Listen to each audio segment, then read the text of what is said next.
ওয়ালাইকুম আসসালাম। বসো সবাই, কেমন আছো তোমরা? 1 2 3 31। কি পড়া ছিল আজকে?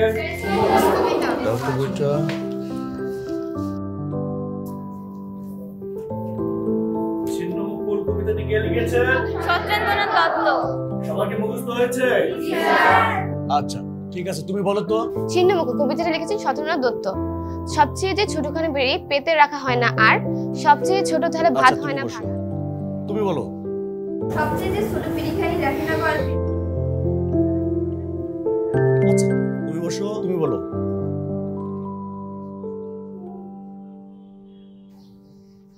বলো আফিয়া। সবচেয়ে ছোট।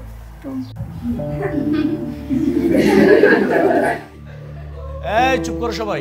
সবচেয়ে ছোট।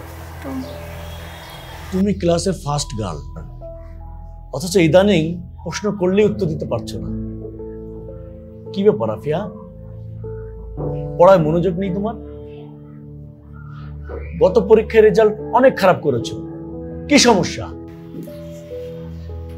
স্যার স্যার আমি অনেক পড়ি স্যার, কিন্তু কিছু মনে রাখতে পারছি না। কোনো অজুহাত শুনবো না। কাল থেকে পড়া না করতে পারলে কোনো ছাড় হবে না। বসো।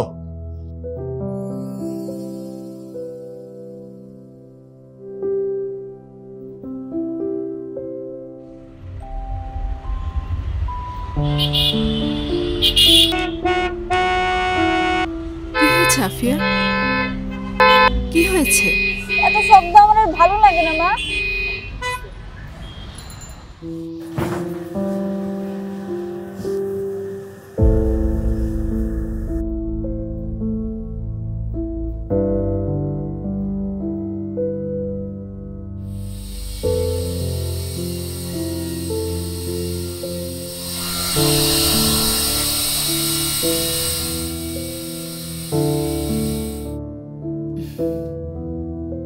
কি পড়ছো মা?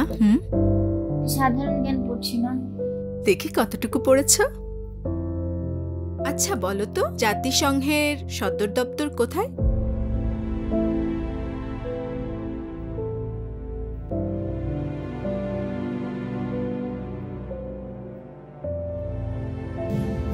মনে করতে পারছি না মা।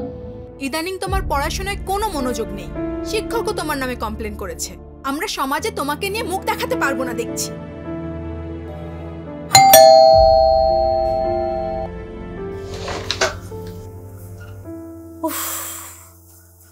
ভাবি আর বলো না, কি জ্যাম রাস্তায়, আর এত শব্দ চারদিকে, পুরা মাথা ব্যথা করছে আমার।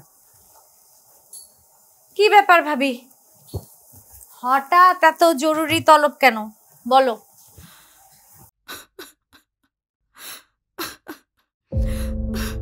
মেয়েটা আমার এতদিন ফার্স্ট হয়ে আসছে, কিন্তু গত পরীক্ষায় খারাপ করেছে। ইদানিং ঠিক মতো পড়া দিতে পারে না। গত 2 দিন ধরে স্কুলে যায় না, ঠিক মতো খায় না। আমি একটু বকা দিয়েছি, এমনকি সারাদিন রুমের দরজা আটকে শুয়ে থাকে। কি করি আপা, আমাকে একটা বুদ্ধি দাও। আচ্ছা ভাবি, তুমি তো চিন্তা করো না, আমি দেখছি। ও কি রুমে আছে?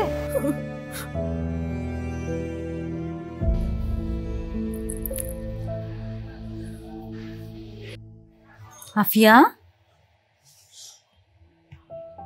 কি হয়েছে মা তোমার? মন খারাপ?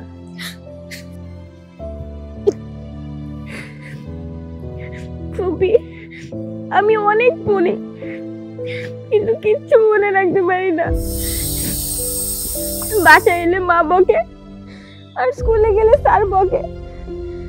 কেউ আমাকে একটু বুঝতেই যায় না।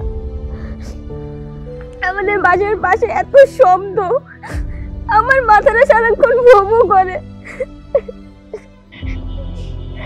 ভাবি, তুমি এত মানসিক চাপের মধ্যে রেখেছো কেন ওকে বলো তো?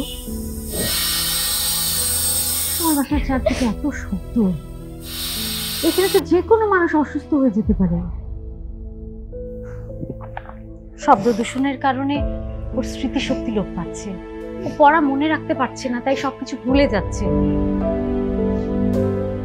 খালি অবস্থা চলতে থাকলে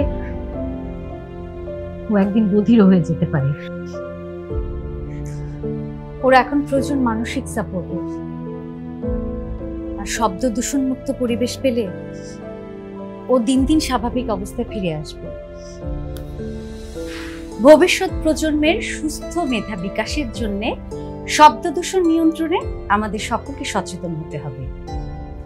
শব্দ দূষণ বন্ধ করি, সুস্থ বাংলাদেশ গড়ি।